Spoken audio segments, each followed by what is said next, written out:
From blueprints to booming businesses, from groundbreaking to grand openings, this is Beyond the Blueprint. Join host Brad Howard as he takes you behind the scenes of growth and development in Mooresville, Lake Norman, and beyond. We're talking with the decision makers, the planners, the visionaries shaping our communities, giving exclusive insight into what happens before, during, and after projects that define our region. The future is being built right now. Let's go beyond the blueprint. Good Friday afternoon. Welcome to those tuning in on 105.9 FM, 100.7 FM, 1400 AM, or if you're watching on social media or WSICnews.com or on the WSIC News app. Welcome. This is Beyond the Blueprint, and I'm your host, Brad Howard. And I want to start today with a few numbers. 211,798. That's the current population of Iredell County as the 2025 census estimate. The fifth largest numeric growth in North Carolina and fastest growing county in the entire Charlotte metro area. 22%. That's how much of our population has grown since 2015. 35%. That's how much the average wage in this county has grown since 2018. And here's one more number, 2,300. That's roughly how many of our friends and neighbors work at Iredell Health System, a hospital system the citizens of this county created themselves back in 1954 and still own 72 years later. 391 licensed beds, 365 healthcare providers, 32 sites of care, the third largest employer in Iredell County. And on 17 acres off Bluefield Road at the corner of Highway 150 in Mooresville, they are building the next chapter of healthcare in Southern Iredell County. And the man steering it all is in the studio with us today, President and CEO John Green of Iredell Health System. A physical therapist by training, a finance MBA by education, he joined Iredell Health in September of 2000, became the COO in 2018, took the CEO chair in 2019, and 9 months later, a once-in-a-century pandemic hit every American hospital in the country. And he's the kind of steady operator this community needed before it knew it needed him. So, John, welcome to Beyond the Blueprint. Thank you, Brad. I'm so happy to be here. So before we get into the bricks and beds and budgets, I just want our listeners to know the person who is running the third largest employer in the county. So quick framing for the audience. You started in patient care, physical therapy by training, finance MBA later, clinician and executive both. But the chapter I want to spend time on is the one that brought you here. So you joined Iredell Health in September of 2000. It was 26 years ago. What drew you to this hospital in this county, and what has made you stay through 4 different decades of healthcare consolidation? Wow. Let me get that in 2 sentences. All right. There's a couple aspects to that. So I grew up in Cleveland, Ohio. Okay. My wife's from Chicago. We're large city Midwesterners by youth. Right. Moved around a little bit there. I was working in Pittsburgh, and I had a position of vice president of a hospital in Pittsburgh, and there were too many hospital beds because Pittsburgh was declining from a population standpoint. And right. It wasn't an enjoyable time to be in healthcare and or administration. And so we were looking to do something totally different. And I had a couple opportunities. One was out in Texas, and I didn't really want to go that far away from home. Whole family's in the Midwest. Right. One was in Erie, Pennsylvania. My wife hates the cold, and she said, good luck, have fun. Have fun. And the third was in Statesville. And I had never lived in a smaller community. Right. I had never lived in the South, but my wife, although being from Chicago, loves the warmth. Mm-hmm. So we said, you know what? Let's go down to Statesville. This sounds fun. How much different can a small community be than a big city? Right. We found out it was dramatically different. It's a little, if you're going from Chicago to Statesville, it's a little different. It was a little different, but the really cool thing that, and it kind of transcends to what keeps me here, is we fell in love with it. It is just such a warm place. People are friendly. People care. I walk folks around the hospital all the time, giving tours, and there'll be, residents coming out of their, fellowship or their residency from somewhere in the, the Northeast, the Midwest, wherever, and right. People say hi to me. And my first answer is, shouldn't they? but they're nice, right. and it's warm, it's friendly. You can't beat the Chamber of Commerce answer. Get to the mountains in an hour, get to right. the beach in 3, 3.5 maybe. But at the end of the day, it's a fantastic place to have an outdoor life.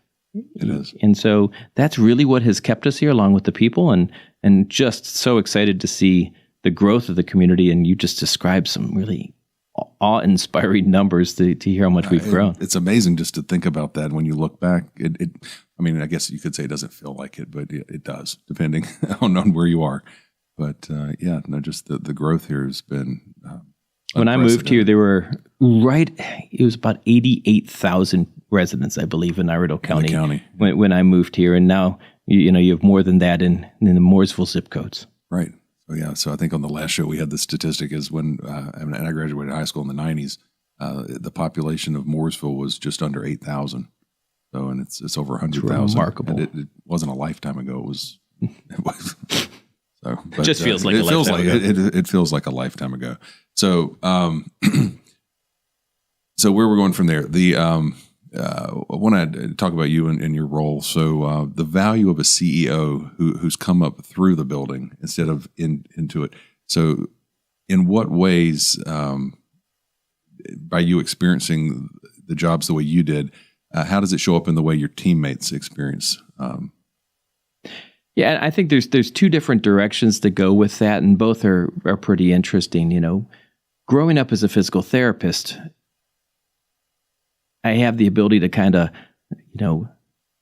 call BS. When somebody comes in my office and says, clinically, this is really what has to happen, and this is why, and it's as simple as that. I can go, no, you know what? Guess what? I kind of remember that. Have you thought about it a different way? Right. I was trying to keep that as PC as possible too. I think that, having had the time walking into a patient's room on good days and bad, having had the opportunity to see, wonderful successes, but also the challenge of life really is a game changer for, a level of compassion that I'm not sure you can just build from going to business school. Right. So I think that's a huge component. I think, staying at Iredell as long as I have, there's such an advantage to remembering the past. It doesn't mean you have to live in it. No. The goal is let's not make the same mistake again. Right. But it doesn't mean that we have to do something different than remember it and then move forward, recognizing, hey, now we can come up with even a better way. Right. So you moved into the seat as CEO back in June of 2019. And in hindsight, the timing reads almost cinematic, right? Because in March of 2020, every hospital in America was navigating the worst public health crisis in a century, right? So we're going to have to take a break, but I want to get your answer to this before we start, and we'll continue. We'll finish up before we jump into the next segment. But what were the first 12 months like from the CEO's role at Iredell Health during COVID? It was the most chaotic time you'd ever have, and hope no one else has to have. The decision making was faster than I've ever seen before, and healthcare we can be slow at times. And it also was, so many times of not having full answers. Yeah, and we're going to continue that conversation when we come back from the break. I'm Brad Howard, joined by John Green with Iredell Health. We'll be right back.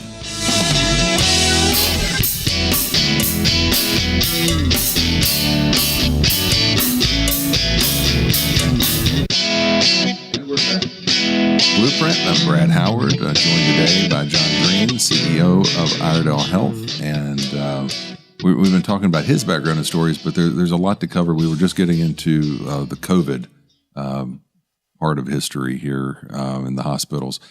So let's follow up there. So most people listening heard the COVID story or lived it, experienced from the national news desk perspective. You lived it from a community hospital's perspective, where the patients were also your neighbors. So what did that version of leadership teach you about the community, about this community, and the decisions that you've carried forward to today? Brad, it was such a challenging time. We were working with imperfect information, and we frequently had to change decisions and plans daily. Initially we were meeting twice a day to just go through what are we doing today as a health system, and we progressed to getting it only down to daily. And then a couple times a week as the second year came through. I think what it taught us was the resilience of this community. When we needed to come up with a way to vaccinate folks, we came up with a drive-through process in our front parking lot, and we ended up vaccinating 65,000 people through the front parking lot of Iredell Memorial Hospital in Statesville. Wow. Which, I mean, was more than anyone else vaccinated in this county by far. Wow. And that's the kind of work that it was. A lot of it was Iredell employees, but a lot of it was volunteers. Right. You know, folks called and said, "Hey, what can I do to help?" And you know, that just shows you, you know, the wonderful aspects of the people that live in this community and these communities, because they all said, you know, I understand the risk, I understand the challenge, but I want to see us get past this, through this. You know, we're so happy to be on the other side. I hope that no one has to go through a pandemic again. You know, there was a lot of challenges in it. You know, unfortunately, a number of folks did pass away, and that was hard on the community. But I also saw a lot of wonderful stories of folks that came through and came through healthy. And so I was pleased to see that. It definitely taught us that, you know, as a health system, we have to make decisions quickly. And, you know, healthcare is wonderfully adept at paralysis by analysis. We're really good at it. Right. And so just the fact that we had to speed up our decision making, I think, was a huge byproduct that we've tried to keep with us ever since then. And too, just to touch on something else about how resourceful and how the community, especially the Iredell community, does come together. You look at the impacts of COVID, but then just more recently, Helene, and how everyone here, even though it impacted us somewhat here, I mean, the people here just went to the mountains to help. You didn't have to ask. You didn't have to. The people genuinely care about each other, and that's something that you don't see a lot of places in the country that is unique here. Absolutely, I believe. I absolutely agree. Yep. So now that we're through that, let's talk about Mooresville, right? So let's walk our listeners to. You have a 17-acre campus off Bluefield Road at the corner of 150, and that land tells a story. So the timeline was the site was assembled around 2019. You had groundbreaking January of 20. Phase 1 opened in 21, and you built a 68,000 square foot. It was an ASC and a medical building for imaging and other things. But you have a master plan that calls for about 200,000 square feet to be built out there. And that makes the current building roughly 1/3 of the eventual footprint. Correct. So before we get to phase 2 or 3, take us back to why Bluefield, why that location, why the 17 acres, not 5 or 50, and what did the data tell you about South Iredell that says we need to build here? Sure. I think there's a number of things. If you look back to the charter of Iredell Health System, we were created to care for to be a nonprofit healthcare organization, to care for the health and wellness of the citizens of the county. And, you know, we started in Statesville. Statesville had 30% of the population in 1954, so it made sense to start in Statesville. But obviously, as we've already said, Mooresville has a great large percentage of the population now. So we had put a couple practices down in Mooresville, but that wasn't enough. You know, we recognized that, you know, asking folks to drive to Statesville for everything but the doctor visit wasn't convenient. It wasn't consumer centric. We needed to alter that thought process. So we looked to get a larger campus. Thankfully, we found the land that you described, and recognizing we didn't want to do everything at once because we didn't know fully what that campus will hold. We went with the first building. We had some great focus groups. So we pulled together some of our physicians, some of our board of trustees, some elected officials, and we asked them, what do you want us to do down here? Because recognizing I live in Statesville, so I can tell you what I think someone else needs, but that's a dangerous thing. My wife reminds me of that frequently. So we actually, the first thing that folks said in that meeting was a 24-hour day, 7-day a week urgent care. Which we did not expect that answer. You don't see those. No. And the reason you don't see those is they're generally not cost effective. So we left that focus group, and I was trying to figure out how I didn't do that. You know, how do I get away with this? You know, how do I get out of this answer? And so we pulled together a second focus group. And they came back with the same answer, which was shocking. It was all different people. But one of the women at that second focus group gave me a great answer. She said, John, I work, my husband worked, we have 2 kids. By the time we both get home from work, we look at dinner, we try to figure out our evening activities between all the different things the kids have. If one of the 4 of us isn't feeling well, we have about a 10-minute window to get to urgent care or else. And if neither of us, you know, come up with that in the 10 minutes, we're negotiating who doesn't work tomorrow. That's a horrible answer from a community standpoint. It is. And so we went back and thought about it, and we said, you know, we're unabashedly nonprofit. That means it doesn't mean you have to make a great deal of money at everything you do. So we're going to try it. And it's been a very successful venture for us. So for listeners that are driving the corridor there at 150, they see the Phase 1 building. It's an ambulatory service center, just like we said, the first of its kind, the only one in the area outside of a hospital ER that has imaging, correct? CT, ultrasound, mammography, X-ray, occupational medicine, rehab services, and physician practices, and cardiology. Along with an ambulatory surgery center. That's correct. So it's not a strip mall clinic. It is not a strip mall clinic. All right. So walk us through the strategic logic. Why the ASC first? And why 24? I know we just talked about it, but the 24-hour urgent care rather than a standard 9 to 9 model. So the rationale behind the urgent care being 24/7 was because of the fact that we recognized with folks changing patterns, 9 to 9, 8 to 8, 7 to 7 just didn't work. And so that's where we went with the urgent care. We said we can always change it. Our goal was to see at least 10,000 visits that first year to see if it'd be a success, and we actually ended up having 19,500 visits the first year. And it's gone up every year since. Wow. So that's been very successful. The other reason for the urgent care was, it is more cost effective than going to the emergency room, regardless of whose emergency room. For the consumer, absolutely. For the consumer, absolutely. It's 5 to 7 times less expensive. That's a big deal. Yeah, and for the less serious things, it takes the pressure off the ERs if people, when they have a cold, go to the urgent care instead of clogging because somebody may be having a traumatic event and having all those. It absolutely does that. It helps us. It actually clears out some of the patients that allows them to get their care quickly, which makes them happier, but also appropriately. Right.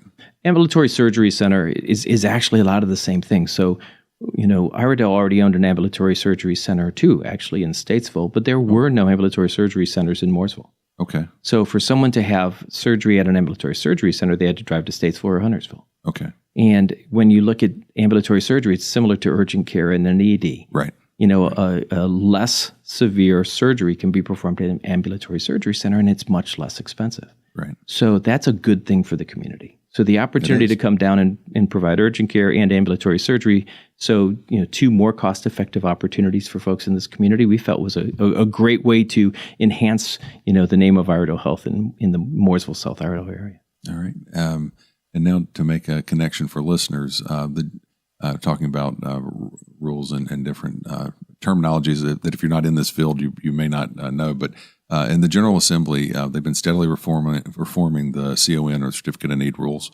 for ambulatory surgery centers in counties above certain population thresholds, which Iredell's well above. Mm-hmm. But you and the board were already on Bluefield Road when the rules started loosening and not after. So how does the regulatory environment shape what a community hospital can do versus what a larger system can do? And what did the CON framework and how did it affect how you sequence the Mooresville campus? That's CON is such an interesting challenge because Certificate of Need is a state, aspect to try to protect hospitals in many ways, and it does, but it is loosening, and so we've had to just say, recognizing it's going to keep loosening and or at some point go away, we have to be prepared to compete with anything and everything. So, for us with Bluefield, what it told us was we just have to make sure we have the best center, and we have to make sure that we're taking great care of folks and we're getting good results and we're having, happy physicians so that they want to come back and bring more of their cases there. And our results from a patient experience standpoint have been in the top 10% in the country. Each and every year we've been open, which is a great place to be. All right. And back to that property there on 150 we were talking about.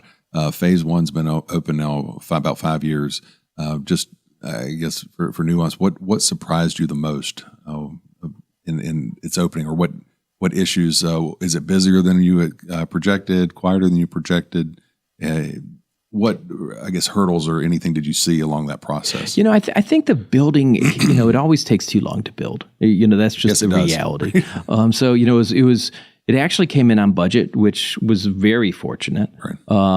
I would say the biggest challenge, I expected, and you're gonna laugh at this. I expected the Highway 150 project to move faster than it has. Well, they first started talking about it in 1987. So I had Bill Thunberg sitting right there a couple months ago, and that's 1987. So maybe here we are. Maybe I was wrong. So that altered the whole care, of what we expected to be going past the building, which was disappointing. But it is what it is, and we'll get there. All right, we're going to take a break, and we'll come right back, and we'll talk about Perth Road, Troutman infrastructure. Follow up with one more question on this, but Brad Howard, John Green with Iredell Health Systems. We'll be right back. Awesome.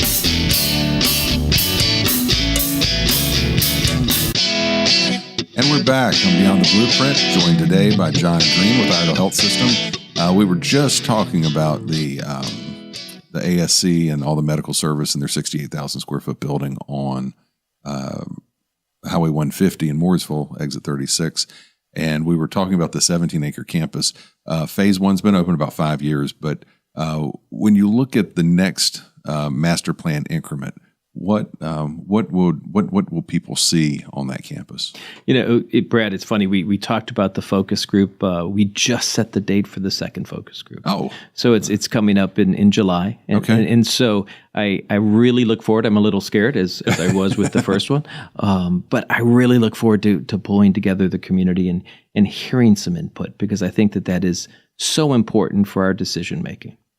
All right. So on that same note, we're going to talk now about the what you guys have done out at Perth Road, which is a growing corridor, a node for Mooresville on the west side of town. So you built their Iredell Perth. We're starting to build. Or you're starting to build. I'm sorry, Iredell Perth primary care and urgent care on Perth Road. And to set the table for the listeners, the town of Troutman adopted its mobility plan in 2023. Perth Road widening is on the priority project list inside that plan to be worked on jointly with NCDOT and CRTPO in Iredell County and the town of Mooresville. Translation to that is a road that's needed attention for years, as we were talking about in the break, I think, or right before the break too, with 1987, right? And Perth Road finally has a planning framework and ties it to a regional transportation conversation. So when your team looks at Troutman's growth, how will you decide which services lead the move and which ones follow?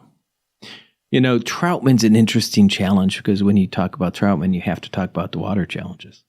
Perth Road for us was an easy decision. Right. When you look at the population at Perth and the challenge to get to either hospital in Iredell County from Perth Road. You're landlocked out there. Or your infrastructure locked. Right? Absolutely are. And so when we had that opportunity to build there and have an urgent care and have a practice, we thought that was the easiest decision I think our board ever made. I think so.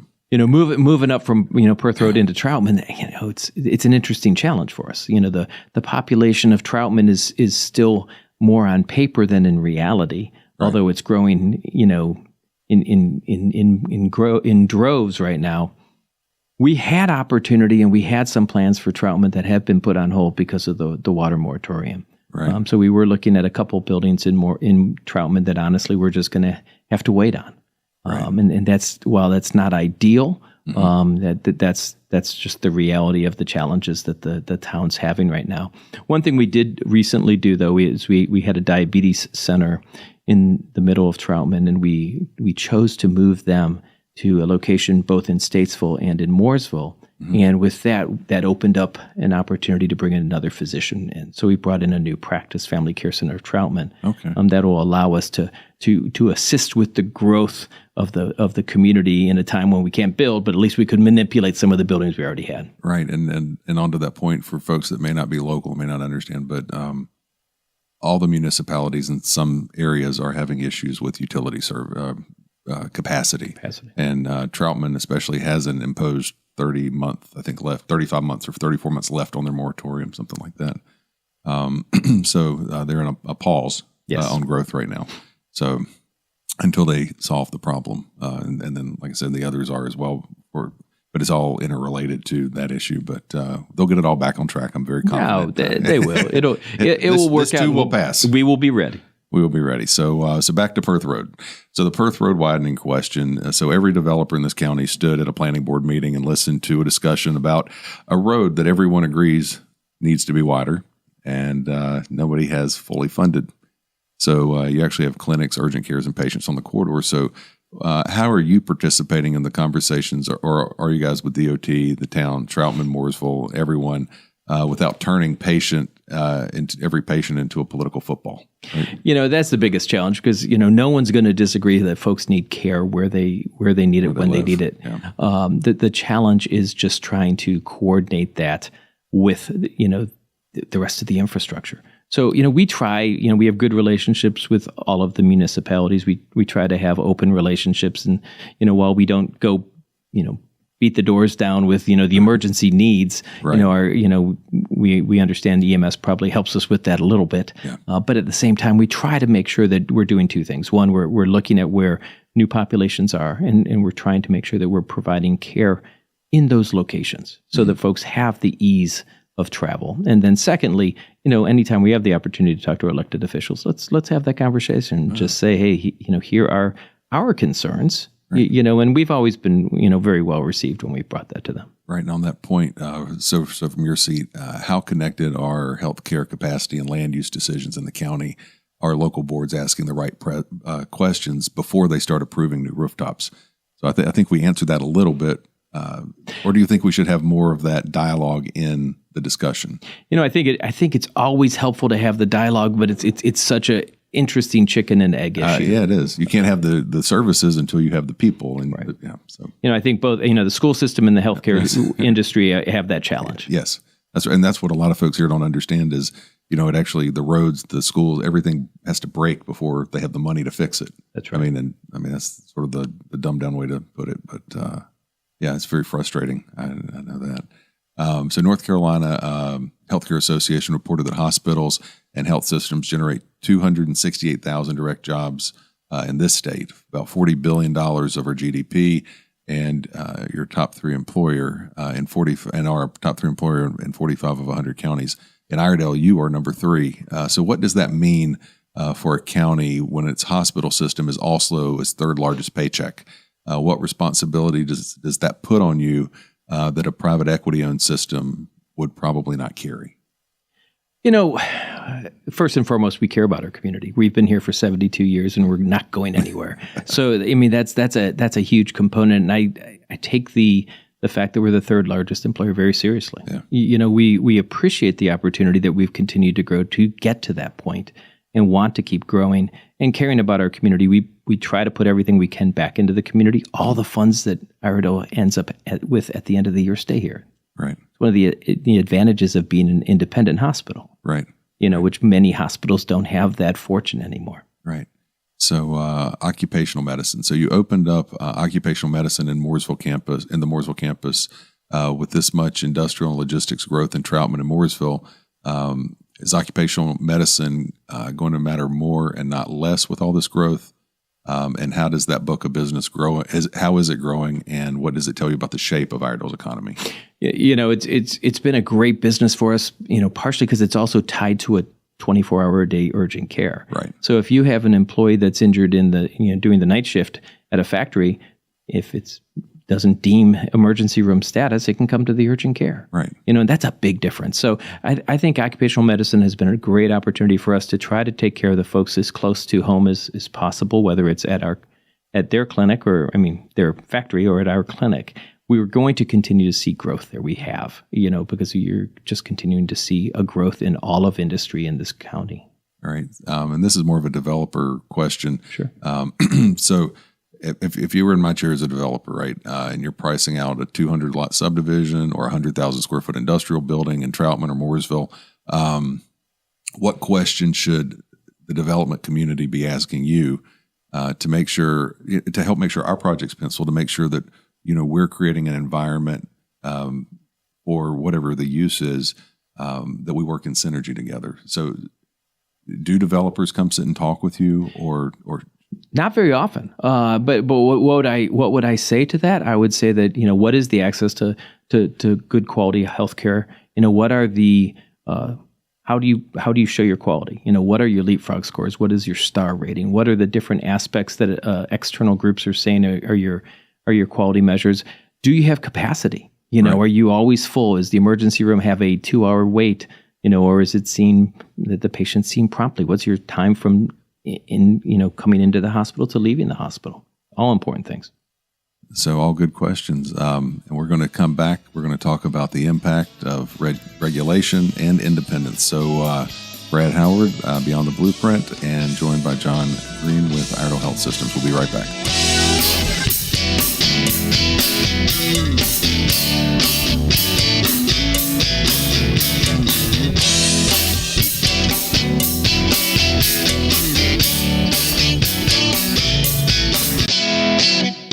And we're back from Beyond the Blueprint. I'm Brad Howard, joined today by John Green with Iredell Health Systems.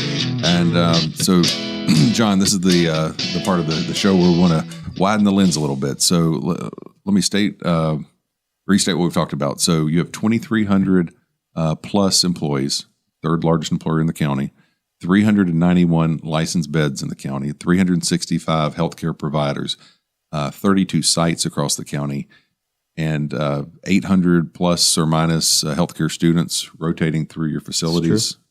So the community, that is community infrastructure, right? So the same way that a school district is community infrastructure, I want to make this personal for a moment. So I don't know if I'd ever told you this or not, but my own grandmother worked as an operating room nurse at the Old Longs Hospital in Statesville. Wonderful. Yeah. So the predecessor of Iredell Memorial. The predecessor of Iredell Memorial. Yes, she was OR nurse, and she delivered. I remember growing up, she delivered. Every time we ran into people, she was like, "Oh, that's one of my babies," right? So, but it was a small town, right? Yep. Statesville was a small town. Absolutely. So it's not an abstract conversation. It's local. It's mission-driven healthcare in the county, and it's a story that ties to my family. So I suspect there are listeners right now whose mothers, grandmothers, grandfathers, fathers worked there. Worked at Iredell, worked at Longs.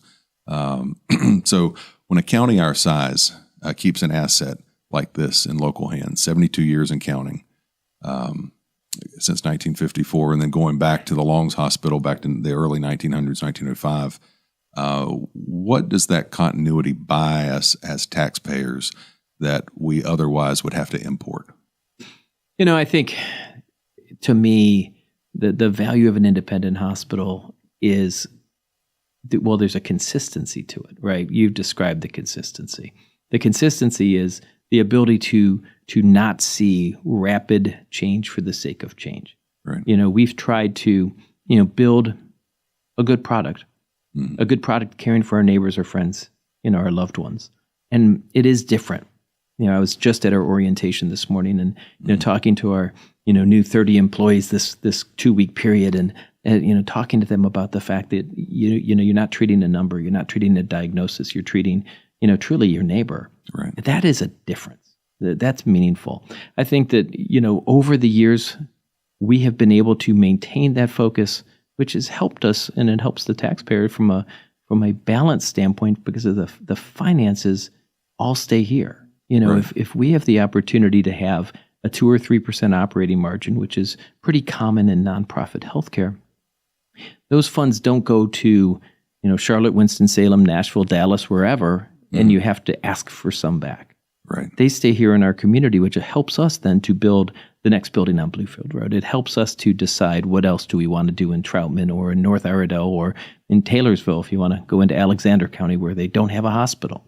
And that's an opportunity to help make sure that healthcare stays at a as reasonable rate as possible. I recognize healthcare is very expensive, but it helps it stay as reasonable as possible, and it lets us make the best decisions for our own community. All right. So next is the acquisition. So you guys purchased, I think I have my date here, back in 24, the old Davis Hospital. We did.